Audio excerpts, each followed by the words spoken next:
Started while I'm at it. So I don't have a whiteboard like Katie Porter, but I've got an Excel sheet that I can type into. So I'm going to make it work one way or the other. So we were talking about homework, and I've exchanged emails and met with several of you over the last few days. And so before we go back into the new stuff we started talking about on Tuesday, I wanted to make sure that I could do as good a job as possible at explaining the logic and process of creating these predictor variables that represent specific effects of interest, and then maybe do a couple more examples on the fly just to give you another basis for generalization as to how these things work. The big idea is that you have the power. I know it doesn't feel like it, and it's not often that you may feel that way as a graduate student, but you do have the power. The power that I'm referring to is the ability to set up your model to tell you exactly what you want to know. That's the power. It's an awesome responsibility. Not really, but it's helpful because then your model tells you what you want to know and you don't have to work that hard to figure things out. You're doing the end work, the work on the front end rather than the back end, so to speak. So I wanted to give you a little more help with that process. Does that sound like a reasonable thing? Okay. So I have the spreadsheet that I started with last week that I made on the fly, and I've added some stuff to it. So I have made a couple adjustments relative to the previous version. I've moved the experience models into the second tab so that we're only looking at one set at a time. I have changed the labeling of group to be A, B, C, D rather than numbers. And I have added columns that are separate for SAS, which is going to be the stuff that we're talking about in here, and the exact same thing in Stata on the other column. That way you can pay attention to either one, but they're completely supposed to be telling you the same thing. Okay, so I have 4 groups here. The key to understanding this table is that the instructions are telling you, such as in your homework, to make the first group the reference. So group A in this table, the control group for the golf example in your homework. And so that is why I've set up the zeros and ones in the way that I have. So the values for 0 right here, that defines who the reference group is. By definition, it's the group in which all of the predictors that are going to represent group differences are zeroed out.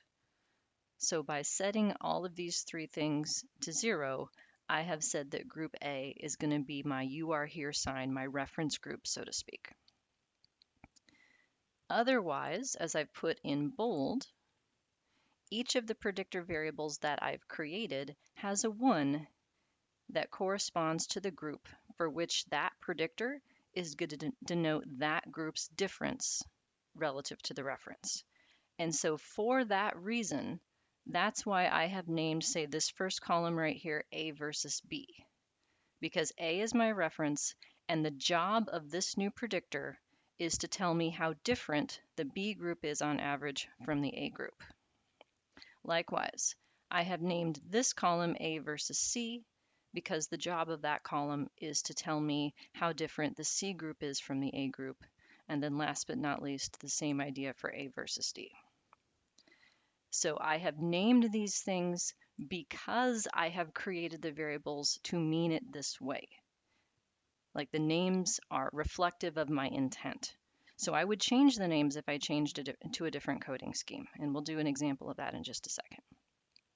What I have added here is a column that up to this point is implicit because it's something that the program automatically puts in your model whether you like it or not, and that's the intercept.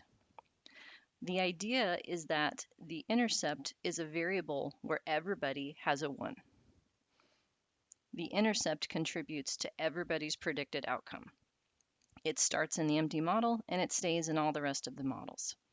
So if I go over here and express how these predictors work together to create a predicted outcome y, I have beta 0, which is the intercept. So the program is going to come up with a number that beta 0 is going to become. It's going to estimate that fixed intercept. And what I've written in here in parentheses is trying to make the idea explicit that what gets multiplied by beta 0 is this column of 1s. So at a minimum, everybody has a beta 0. And the way they get that is by thinking about beta 0 as a slope of a variable that is actually a constant.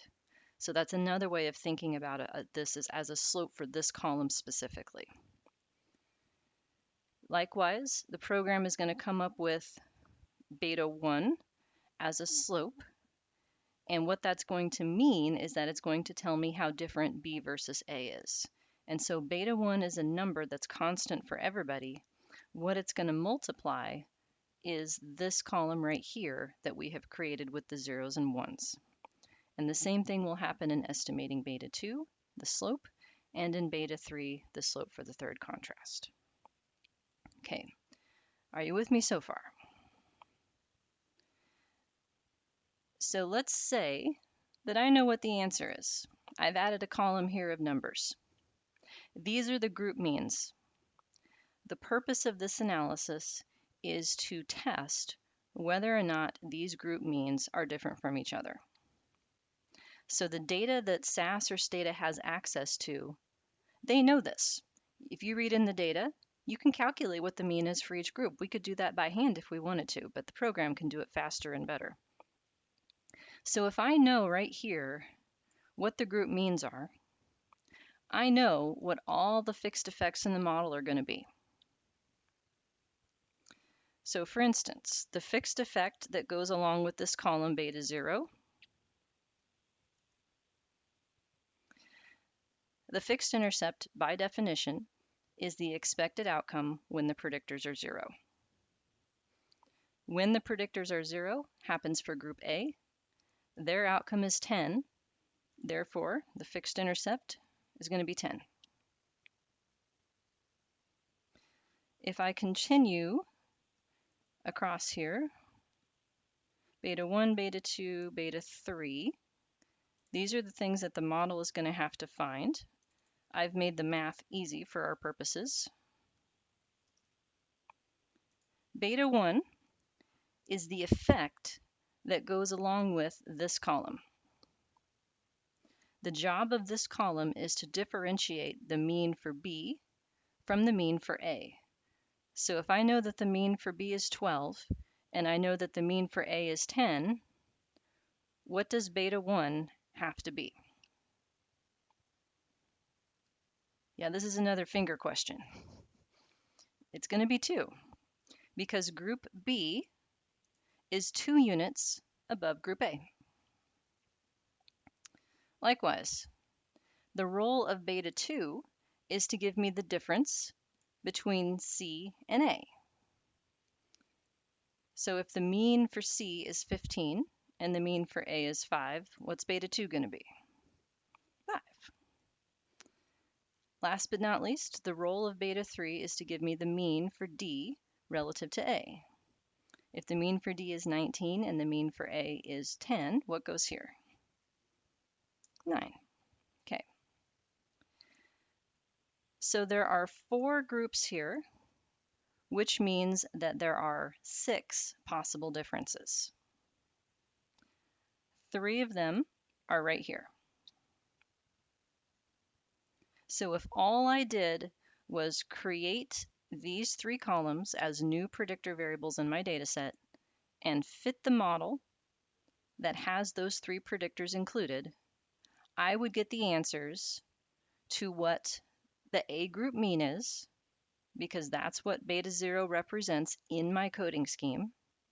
And I would also get how the B, C, and D groups differ from A, because that's what these slopes tell me. So the thing that I'm missing is what are the differences between these 3 numbers right here? And how does the model indirectly tell me those differences? And so that's what I've tried to work out over here with the coding schemes. So questions or comments thus far? Let me get the chat window open. Let's see, where did it go? There it is. Okay. Are we good so far? All right. Now, what are these estimate and LINCOMS statements doing? Let me go over to LINCOM first because it's more explicit the way that you write the statement in there. Okay, maybe I won't go over to LINCOM first. One over. There we go. So if I were to write out statements in Stata to ask me how to get the group specific means. So here's my model equation. Here is the analog in Stata to fitting that model equation, and note that I have intercept in parentheses because you don't write that. That's included already, so it's an implied variable that's part of the model. So when I write these statements right here, I've bolded the terms that show up as contributing to each line. What I'm saying is, for instance, in order to get the group A mean, that underscore constant, that is beta 0. When you write underscore constant, meaning you're referring to the intercept, you are referring to what beta 0 is going to become. You don't have to know what it is. It's a placeholder. The multiplier is the value of the predictor that shows up in parentheses.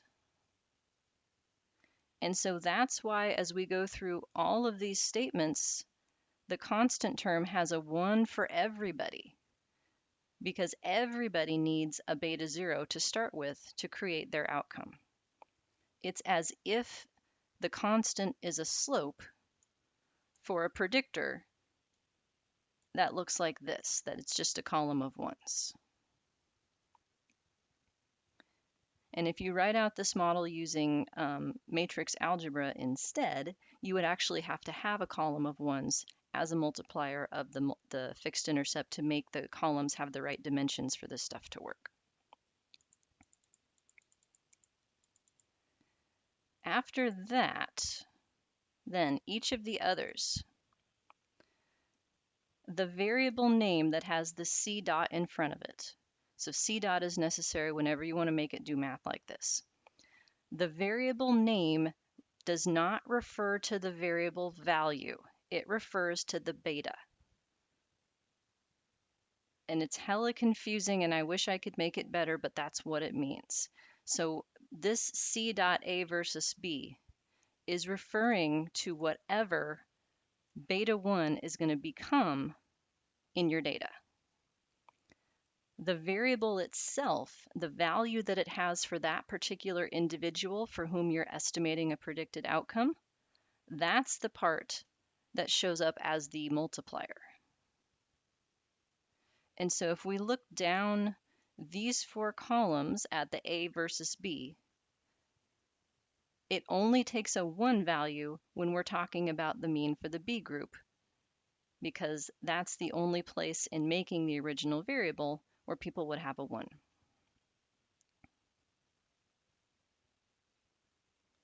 So the words in here refer to the betas. The numbers that go after the words refer to the values of the predictors that then multiply the betas.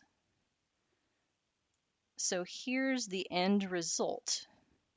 In English, so to speak, what these 4 lines are doing for you behind the scenes, if I were to make that explicit, is this. I want to make that a little bigger. So just these first 2, if we look at those, we just figured out that the fixed intercept estimate is going to be 10. So underscore constant gets replaced by 10. Everybody has a 1 in the variable that multiplies. Everybody gets a beta 0. Likewise, the A versus B term, we figured out that that slope is a 2. That slope only turns on, so to speak, if we're talking about the B group. So there's a 0 here the first time through because we're talking about A, and when we're talking about A, that newly created variable is a 0. Likewise, the slope for A versus C we figured out was 5.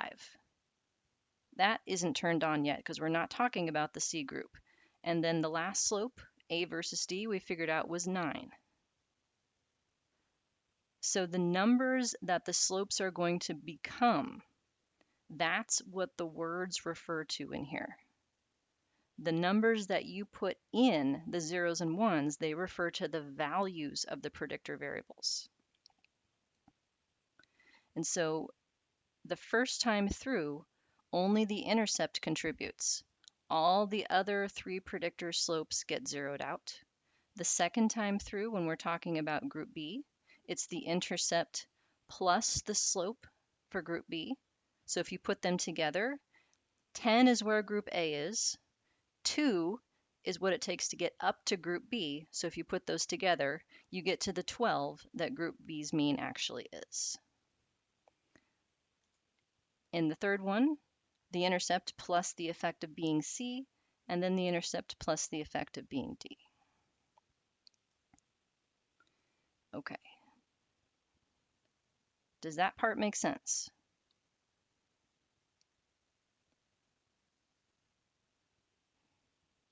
Now the differences. These lines each tell us how to get the mean for one particular group. So I just have to combine them to figure out how to get the mean differences. So for instance, here's one set. If I want group B, and as the anchor point, the reference point, and I want to know how far off C is from B, I start with the line that gives me the C mean. I subtract from it, so that's why I have minus here, the line that gives me the B mean. So we did this last time, but just to repeat where this comes from.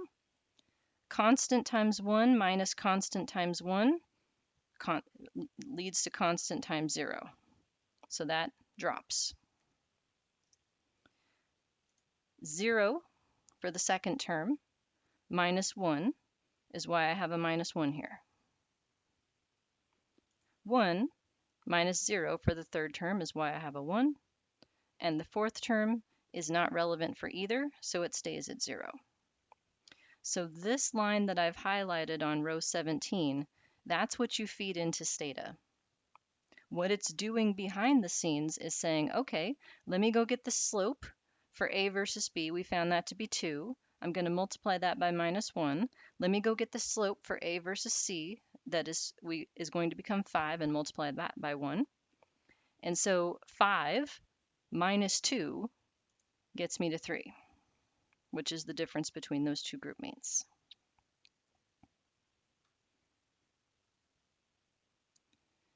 And then the same thing happens for the other 2 model implied differences. And if you look at the patterns, a more general way to figure this out is that the group that is supposed to be your reference, like if you want B versus C, the slope that goes with that reference group gets the minus 1, and the slope that goes with the other group gets the 1. So A versus B and A versus C, that gets me B versus C. A versus B and A versus D gets me B versus D. It's like you suck out the common part that's due to A because it's redundant in both. And then A versus C and A versus D gets me C versus D.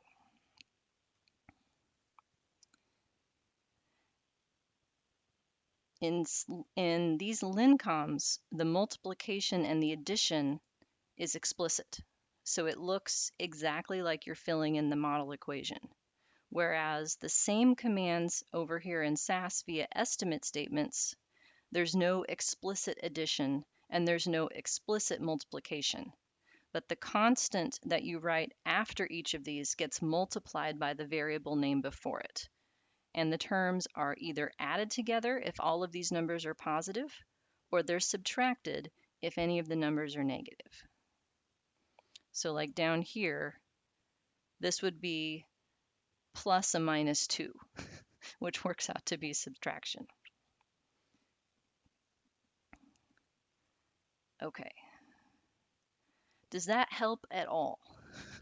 I'll start with a low bar. At all? I'm trying. Okay. So the hard part, I think, is going to be writing the code to get this table. And the statements would in SAS would look like if group equals A, then this variable is 0, this variable is 0, and that variable is 0. The statements in Stata are worded differently. It's like make this 0, make this 0 if group equals A. So the if part comes at the end. And the 3-group example in example 4, the first part of that, will help you with the basic premise of this. You just have to extend it to 4 groups. Question. I need to keep watching over and over. I'm glad this is recorded. Let me double check that I am in fact recording, because I may have just jinxed myself. Yes, I am. Thank you. So for me, when I learn things, I don't do well with general concepts. I do better if you give me a specific example and then another example and then another example, and I can sort of generalize from that. So with the intent on doing it that way, let me zoom in over on a new table. So how would this process look different if I gave you the instruction to make group D the reference? It all starts with how we make the variables. So in filling out what these things are going to become, how does it change if group D is the reference? What do I do first? Put zeros in row D. Zeros in row D.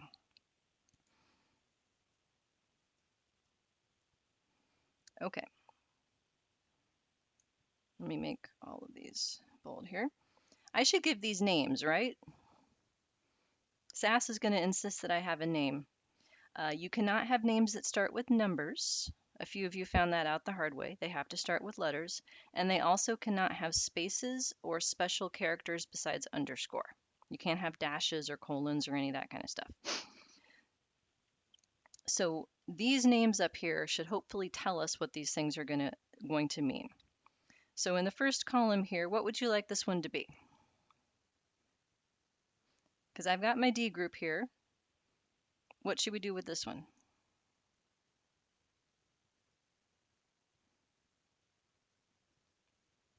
D versus some of the other groups. Which one would you like to do first?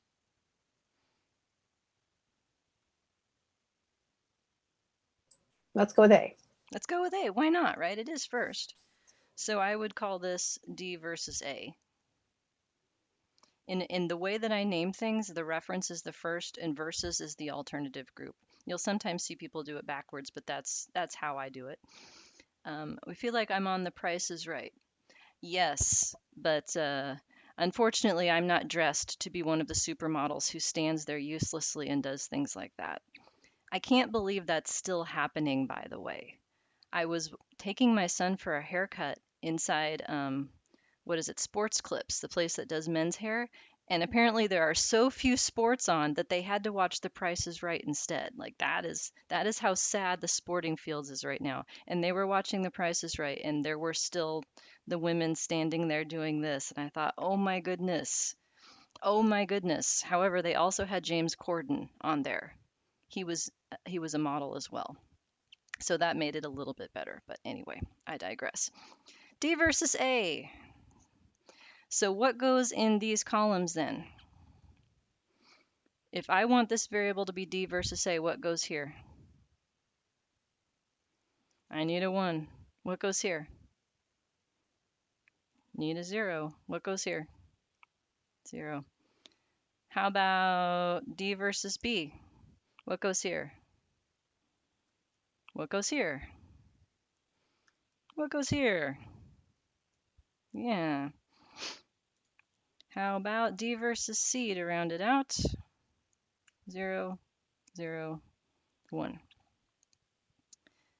Now, in terms of what I'm going to get back out of my model, let me borrow my labels from up here. Scroll back down. What is my new beta 0 going to be?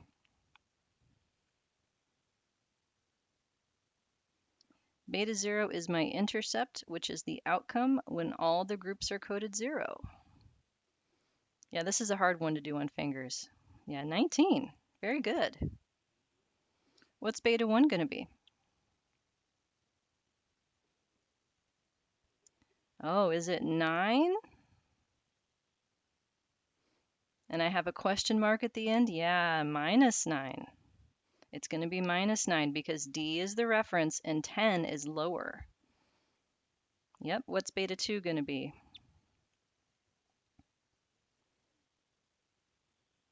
This one is going to be minus 7. And beta 3,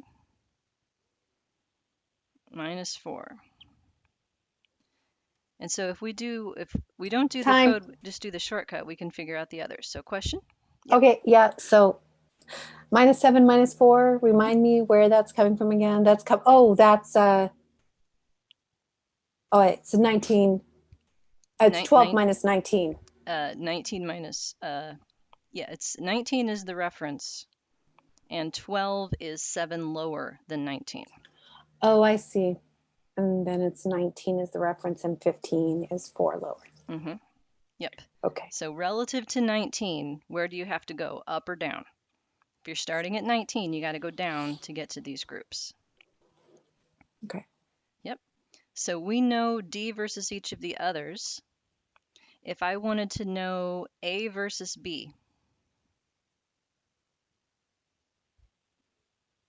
it's the difference of those two.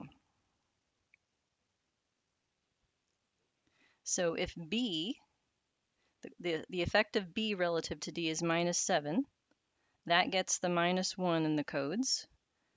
And we do A versus B or B versus? Let's do A versus B. Take that back. That's the codes that would multiply it. So if we have -7 minus -9, 2 works out to be the difference between those two. Likewise, if we wanted to do A versus C,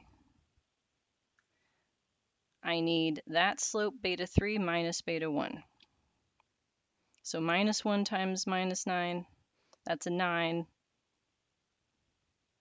And then -4, that works out to be 5. So A versus C, the difference is 5.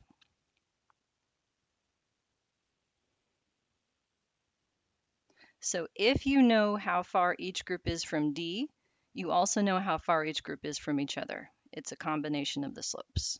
That's the take-home message.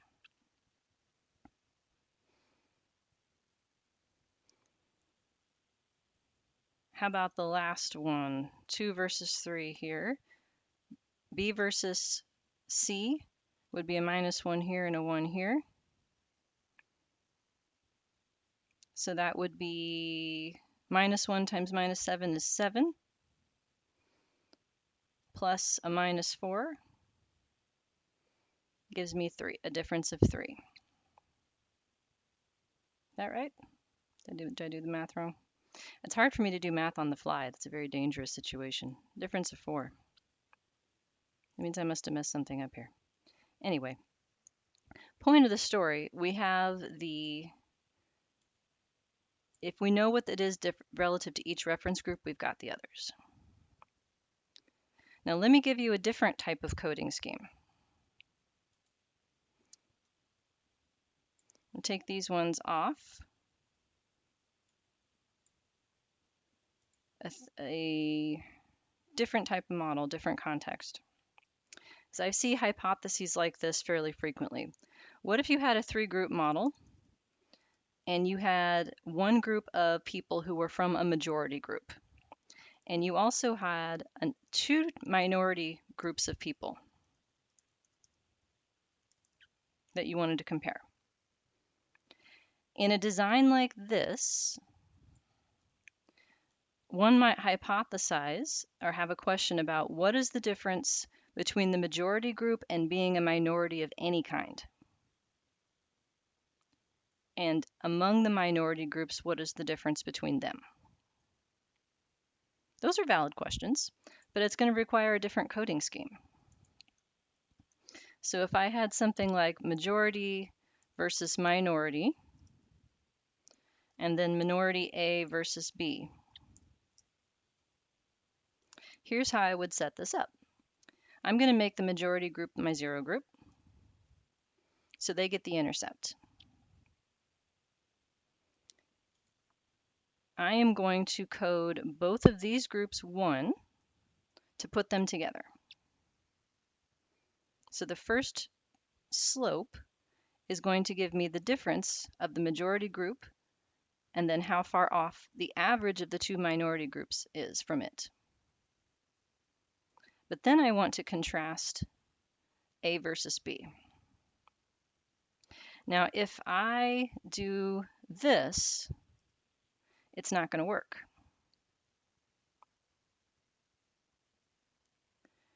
What happens in this coding scheme right here is this contrast is going to become majority versus minority A specifically.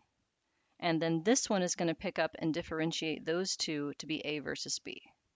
But I don't want majority versus A, I want majority versus both. So to get majority versus both, I actually need to make these sum to 0. So I would do something like this.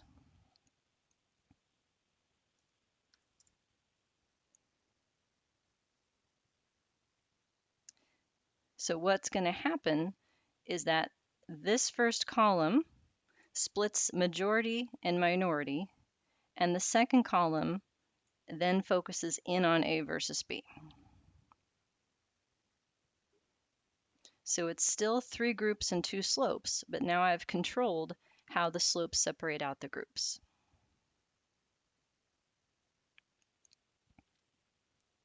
So this is more of an advanced strategy than what you would typically see, but there's nothing that stops you from lumping groups together and splitting them apart in whatever ways correspond to your hypotheses. All right, how are we doing? Yeah, Okay, I have yeah. a question. Yeah, go ahead. So, more, I guess, like if we just do it the way that we've been doing it, would we just start with majority versus minority and then find the difference between, like, use the A and B as a subsample and then do the comparison that way?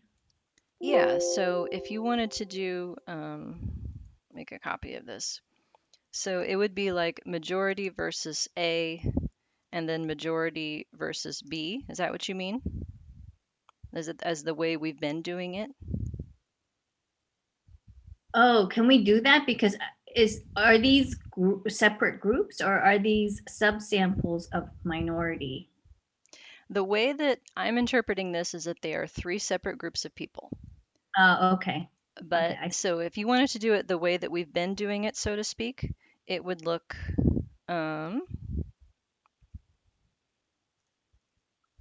like that. If we did this, that typical what's known as dummy coding or reference coding, then the first column would give me the difference between the majority group and minority A, and the second column would give me majority versus minority B. Okay. Yes. Okay. Got it.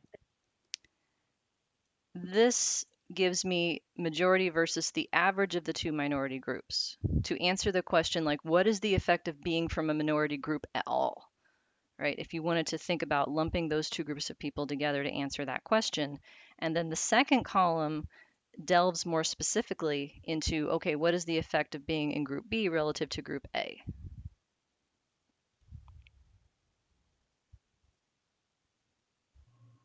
Is Because, the 0.5, go ahead. sorry, is the 0.5 arbitrary, or is that because you have 2 categories, so you divide it so it would equal out? I'm making it so they sum to 0, and I'm making it so that they differ by 1 unit, because that's what a slope means, a 1 unit change in x. This does presuppose equal weighting of the group means, though. Okay. And so if I wanted to be more careful, I might allocate these to these actual sample sizes as opposed to trying to do equal weighting. That's a balanced versus unbalanced sort of choice, and there are pros and cons to doing it either way in terms of what your inference is. In most of the models where you're dealing with categorical predictors like this, they implicitly do each group gets an equal weight. So you have to override that setting if you want to make that different. And then would this only work with having basically 3? Because like I understand the concept of getting it to sum to 0, but like if you had more categories, then it would be more complicated getting that to sum to 0. It would, and I'd need extra columns to delineate sort of pairs of groups or lumps together. And so the advantage of going this way is to allow easier comparison between the groups, I'm assuming, versus like I could create a whole separate dummy code that lumps all minorities together and do it that way too. But this advantage is you can tease apart those differences, I'm assuming. Yeah, so if you the advantage of this is that you're still maintaining a separation of all 3 groups.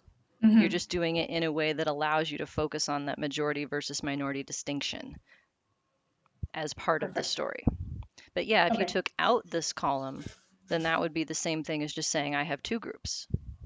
And that's it. Perfect. Thank you. Thanks for the question. All right. The other thing that was in here was the experience tab. And this is the coding scheme that I had asked you guys to do in homework, where we have the 1 level of experience as the reference, and so they get zeroed out. And then the first slope captures experience 1 to 4, while the second slope captures 4 to 7.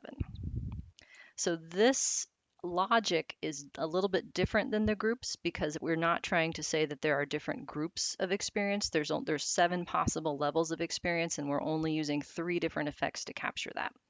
But the difference between the slopes is still tested directly, as one slope gets the -1 and the other gets the 1 in the estimate or the Lincom statements. So the example with education in example 4 should give you a format for being able to do that. Okay, so any other homework questions or things that might be helpful to go over?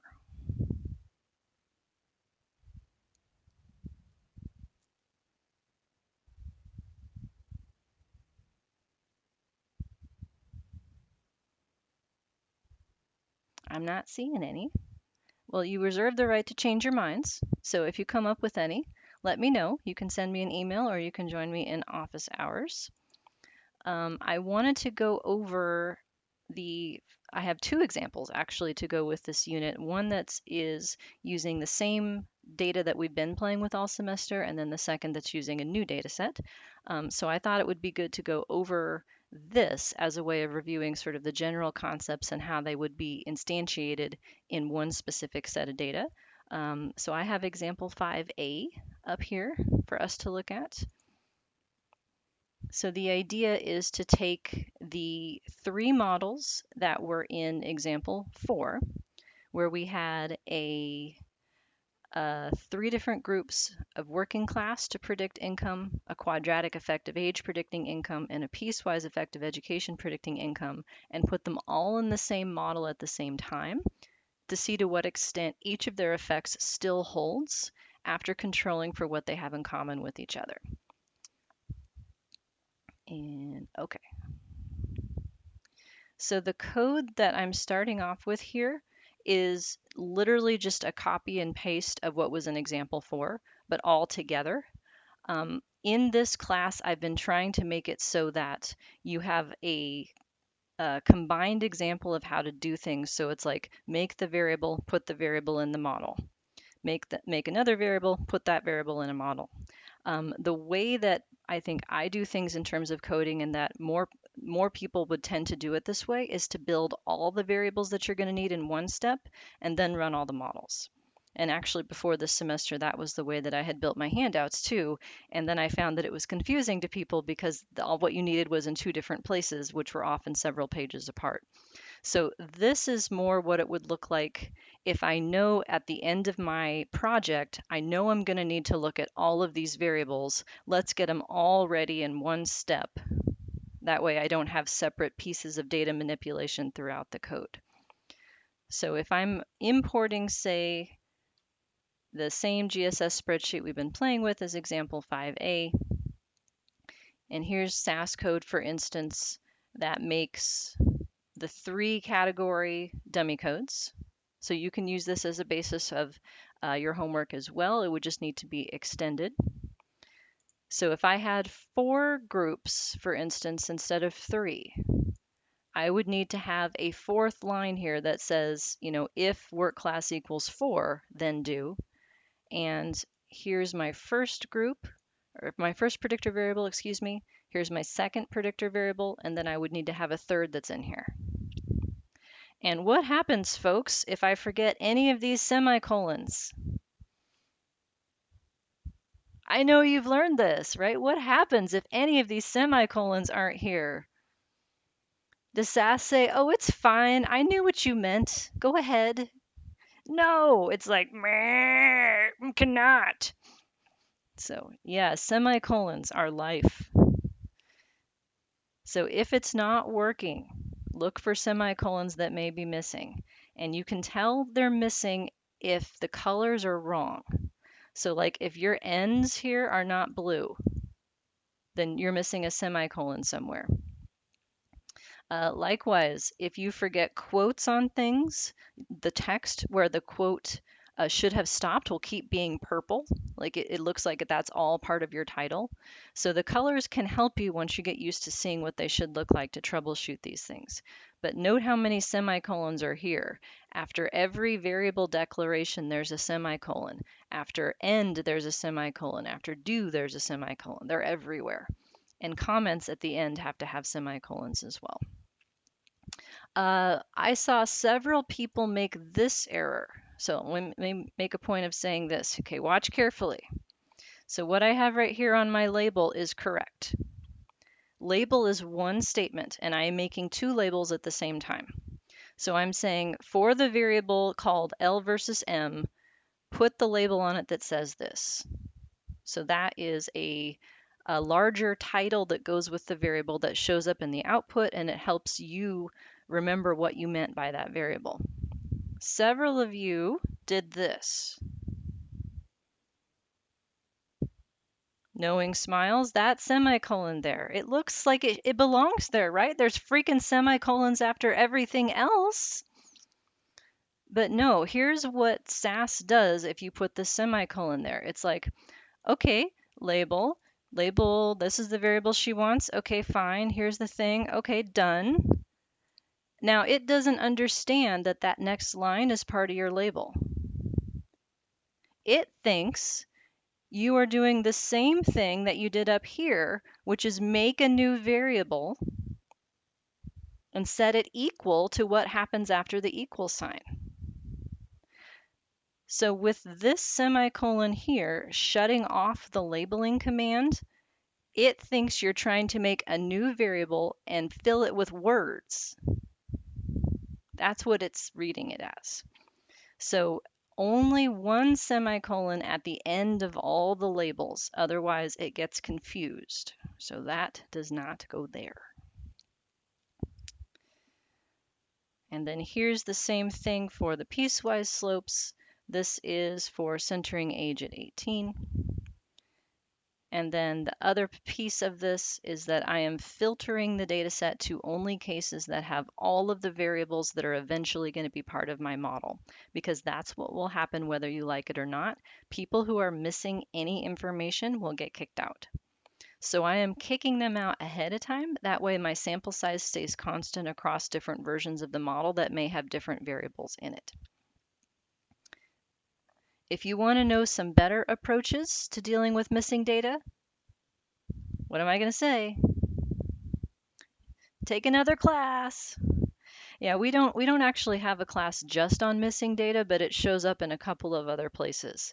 Um, you would end up doing in this context, you would end up doing either a full information maximum likelihood estimation of the model instead, or doing something which is called multiple imputation, where you build multiple complete data sets where you have added the predicted variables that are missing with error. So it's a little more work either way to better handle the missing data, but it's better than kicking out cases. So something to learn down the road. So any questions from SAS folks on these commands? All right, so Stata folks, you don't have to have the semicolon anxiety that SAS provides. The only catch with Stata is that it thinks that when you're done typing on the line, that's the end of the command. So you do have to put in continuations if your text goes past one line, but most of the time that won't need to happen. Question, do we need to have the purple label or can we do without it? You can do without it. So these labels right here, these don't have to be here. This is considered like good grooming with respect to data analysis, to have variables that are clearly labeled so that anyone who looks at your file will know what they mean. But it's not critical to your analysis otherwise. So in Stata, there is no if then do.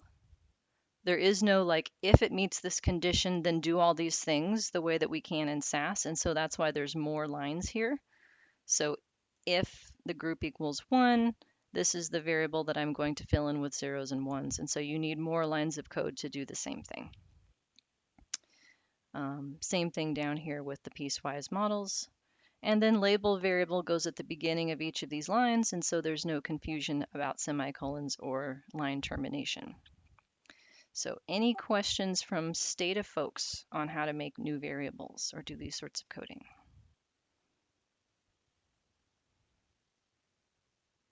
All right. So here's our model. Look at this.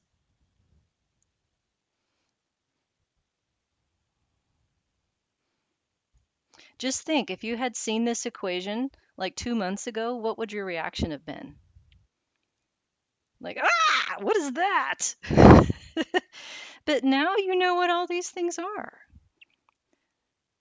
So this is a simultaneous combination that allows us to see to what extent self-rated working class, so which of 3 groups you're in, which is going to be captured by those 2 slopes, chronological age, which is captured by a combination of a linear and quadratic slope that creates a curvilinear pattern because in the data, people who are middle-aged actually made the most money. And the last 3 slopes that represent the effective education within 3 different subsamples of the data simultaneously. People who have less than a high school degree, people who have finished high school, and then people who have more than a high school degree. So 3 different subsamples simultaneously. By the way, have you guys heard of the term median split before? This is a term.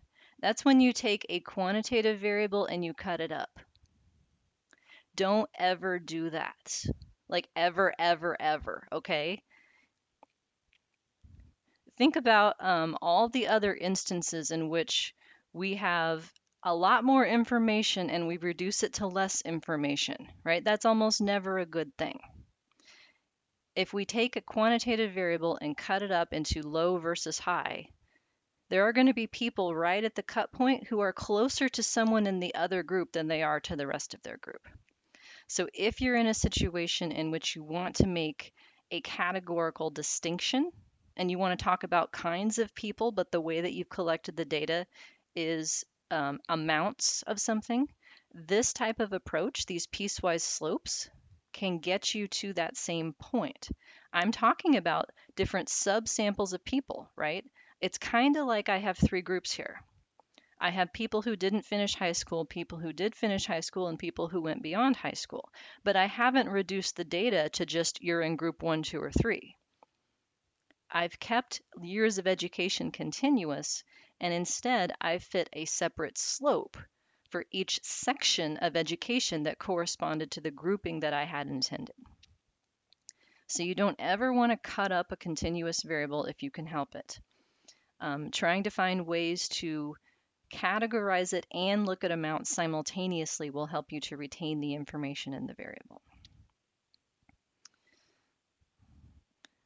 And then last but not least, our friend E. What's our friend E do? What is E? It's the residual. It's a residual. Conceptually, what does E represent?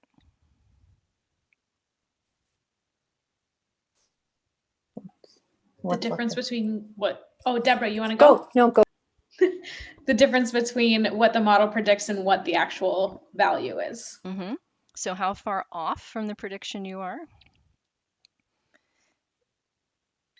It's the idea that the model's not perfect, right? We are trying to make a guess as to what each person's income level is based on what we know about them in 3 different variables: their age, their working class, and their education.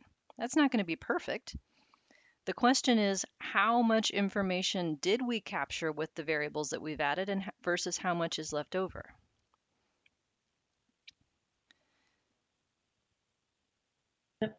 Lisa, I have a question, please. Yeah.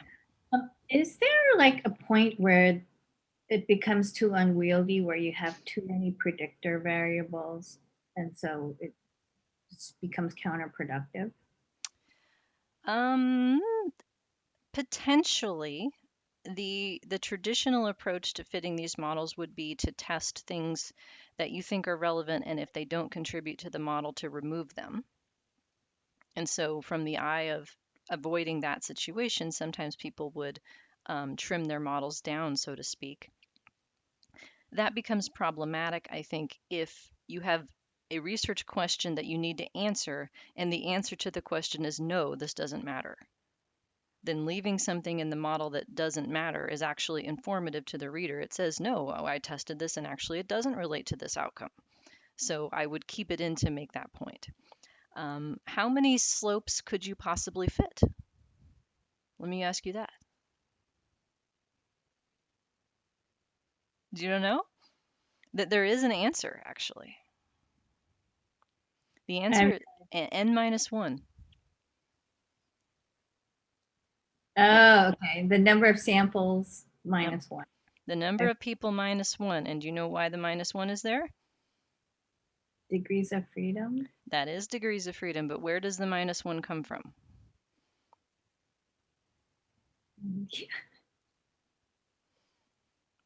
This guy right here, the intercept. Yep.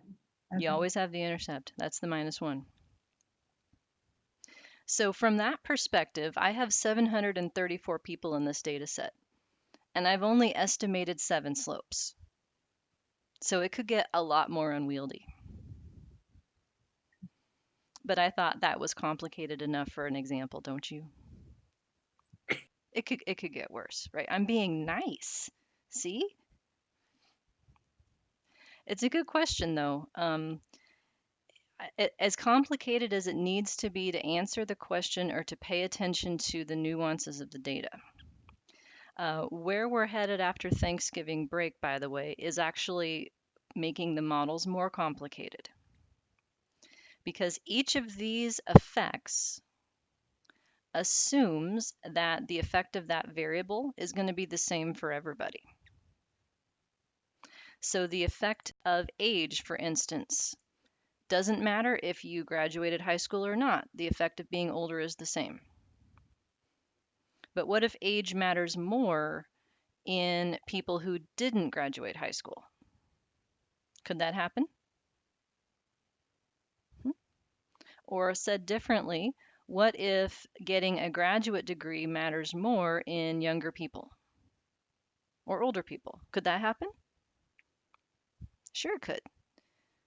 So those models that examine so-called moderation, that's what I'm talking about, the idea that the effect of a predictor depends on where you are on another predictor, those ideas are tested via interaction terms. So like age by education as a new predictor in the model, that allows the effective age to differ based on education level and allows the effective education to differ based on age. So there are other things to think about besides just main effects in describing how these things relate to each other to create an outcome.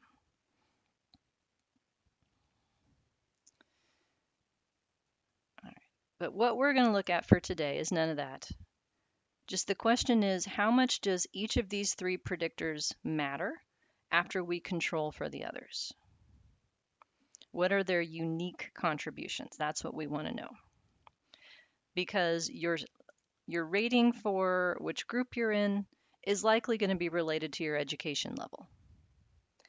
And age may or may not be as related to these other things, but it could be. So what is the net, the unique effect of each of these? That's what we want to know by putting them together.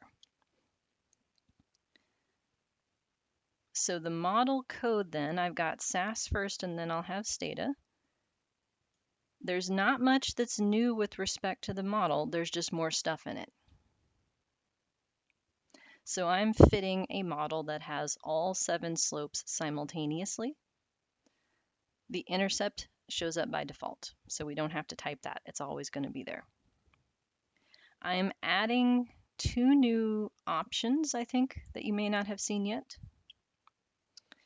SS3 suppresses the output of the other types of sums of squares. I don't think we've talked about this yet, but basically sums of squares, the idea of how much information is attributable to each source, they come in 2 kinds. There's either hierarchical or non-hierarchical, and this is non, which is usually what we want. So this shuts off the other one that we're not going to look at anyway. And effect size, can you guess what that's going to give us? In one of the few instances of the code looking exactly like what it means? Effect sizes. It's going to give us a whole bunch of output that speaks to the semi-partial eta squared, omega squared, and all of those things we started talking about last time. The idea of how much of the R square for the model is due to each of these predictors. That sort of breakdown, that's what it's going to give us. And this right here is the missing difference between the middle group and the upper group. So of the 3 groups, the model is going to give us low versus middle and low versus upper. This is the missing difference for upper. So I'm asking for that in the side, on the side. Now the new stuff, these thingies. Do you remember on Tuesday we were talking about lumping things together? This is how we do the lumping. In SAS, it's going to happen via a contrast. More generally, contrast is how you ask for an f-test that lumps together the slopes that you want to join to see if their joint contribution is significant. So there's lots of situations in which you would want to do that. I have illustrated 4 here for you.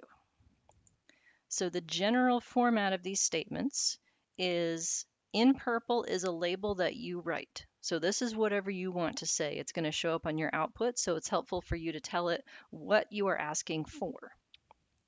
So for instance, I'm asking for the NEF test here I'm noting 7 degrees of freedom for the model.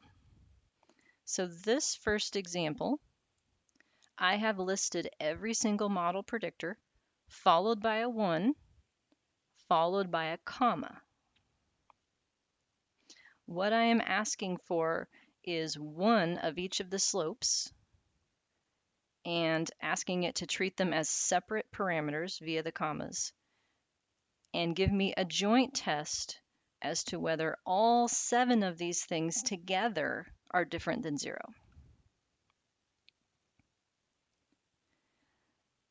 Said differently, this is going to recreate the f-test for the model.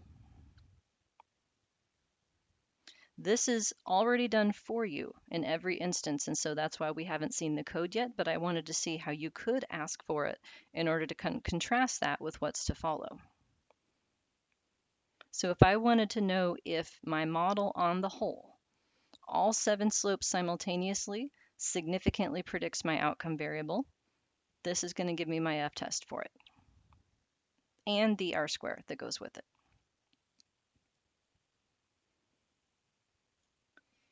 Second instance, I'm listing only the 2 slopes that have to do with work group. So by lumping those 2 slopes together, what I'm asking is, are there differences across the 3 work group categories? Does work group as a predictor, which requires 2 slopes to describe it, does that predictor significantly account for unique variance? You may hear about this in ANOVA language as the omnibus main effective group. There's some nodding. Yes, that word. Omnibus means overall.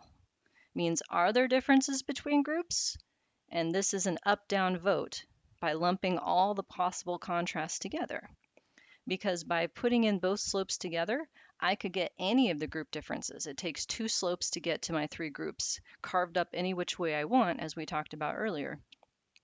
But this is my omnibus main effective group. So by lumping those 2 slopes together, that's the question I'm answering.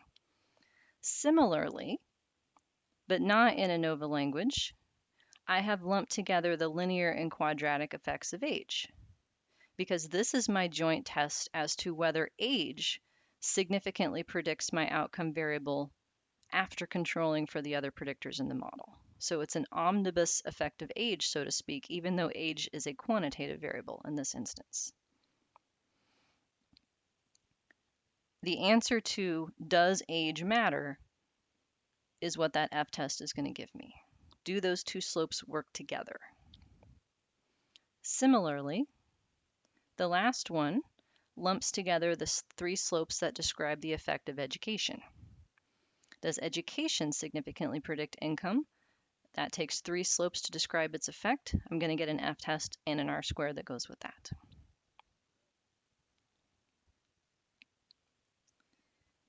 So the idea here is whenever you need to combine slopes to be able to answer a question, this is how you can ask for a test of their combination.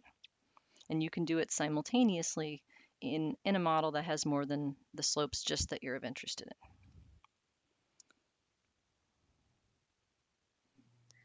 Hey, Lisa, I have a quick question here. Hit me. So I understand that the work age and education, the F-test is going to tell us that that specific group is significant.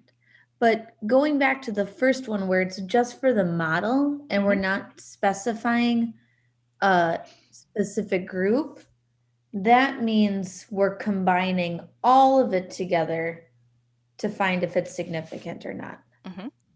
Okay. Yeah, you don't ever have to write this one. Oh, great. That is what is already given to you. The table that you've gotten used to staring at, Yeah. that's that. Oh, yeah. Okay. Now, in these, in this procedure, proc GLM and regress, this table is automatically given to you. It's not always though. So I wanted you to know how to get it in case it's not given to you, but I also wanted to illustrate like what it's doing. That is a joint test of all 7 slopes. That's what we think of as the model. The contents of the model being tested simultaneously, and we get a significance f-test, and we get an r-square for that. The others are testing subsets of the model that correspond to my conceptual distinction as to what the subsets mean. Working class as the 2 slopes that separate the 3 groups, linear and quadratic effects of age as answering whether age matters, and then the 3 slopes for education answering whether education matters. So this is the one new thing that you get to do in homework 5. These contrast statements, I'm going to ask for a couple of those. Because in homework 5, you're starting with one predictor in the model and then adding 2 more predictors, and then adding 2 more predictors. And I'm going to ask you, did the 2 things that you added help the model? And the way that you answer that question is by lumping them together to get a hypothesis test via contrast. Another instance in which you'd see this is in hierarchical or stepwise regression.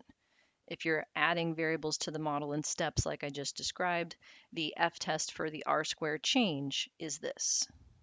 So it's a general procedure that shows up in a lot of specific instances. Okay, other questions?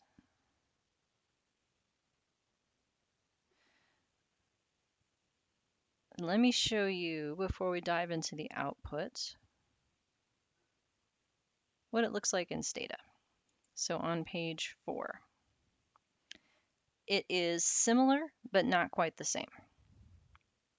So in Stata here, I have a regress command that looks like normal, except that it's got all 7 slopes in it.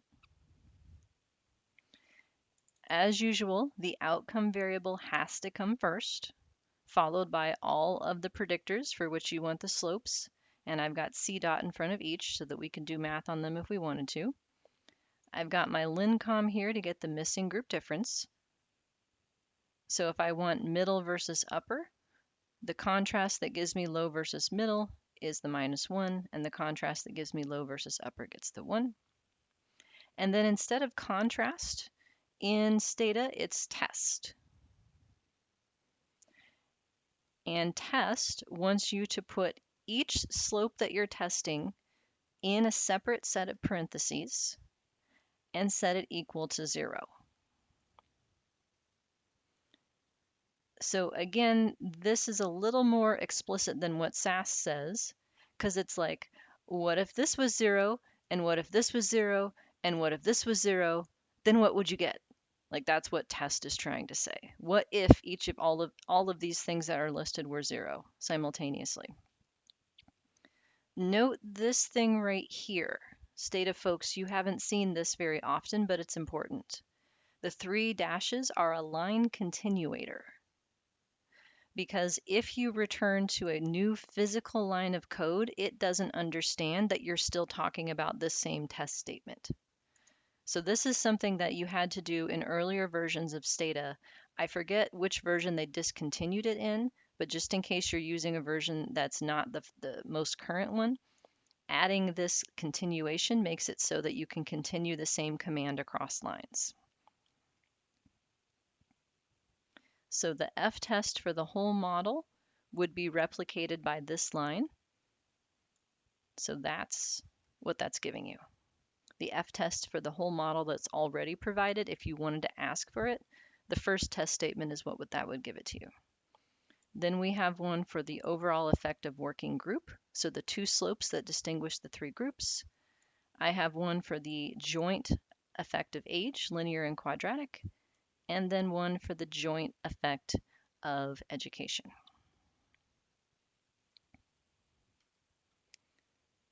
Okay, questions on that code?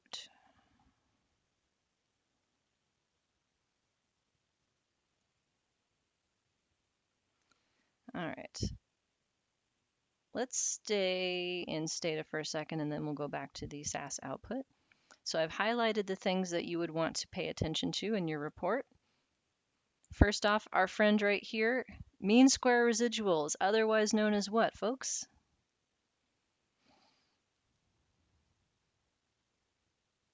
The first question whenever I ask you to fit a model, always this one.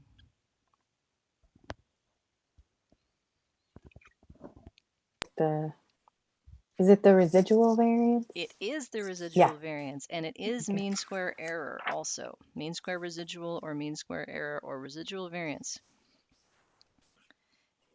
So 136 is all of the variance in income that is unexplained by the model. And the reason that I ask you for this first is because if you get this right, you have the right contents in your model. You've got the right outcome variable and you've got the right predictors. So it's a checkpoint. the F test next to it. So 7, 726, what's that?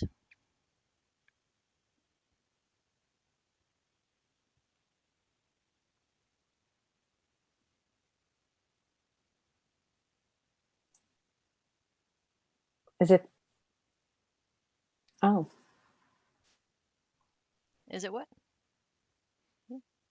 I think Farhan just answered. Yeah, blank of blank, degrees of freedom. So numerator is the 7. And how do I know that it should be 7? What does that mean? Other than that's what it told me. The slope and the slope and the intercept. 7 slopes. Yep, 7 terms in the model besides the fixed intercept. Yep. And denominator, degrees of freedom. Number of slopes I still could have put in there. That's sample size minus the number of fixed effects in my model. So there's 734 people in this analysis. I've only estimated 8 things, the fixed intercept and 7 slopes. That means I could have put in 726 more. And so these degrees of freedom are necessary to provide the right F distribution to get the critical value for where unexpected begins. That's what they're for. And so relative to that critical distribution, the critical point on that F distribution, then we get the p-value that tells us where our obtained F fell. And our F is 42, which has a p of less than 0.0001, which means that these 7 slopes together are significantly greater than 0, different than 0, excuse me. And last but not least, this thing right here, our friend R square. So that tells us the proportion of variability that the model has accounted for. It's the effect size that goes with that F. So of all the reasons why some people make more money than others, about 29% of those reasons are sitting right here.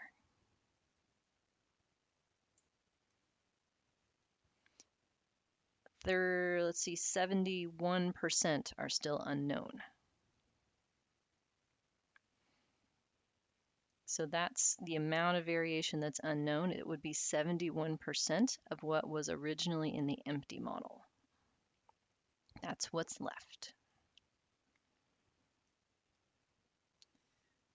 All right, so that is about it for today. Questions before we adjourn?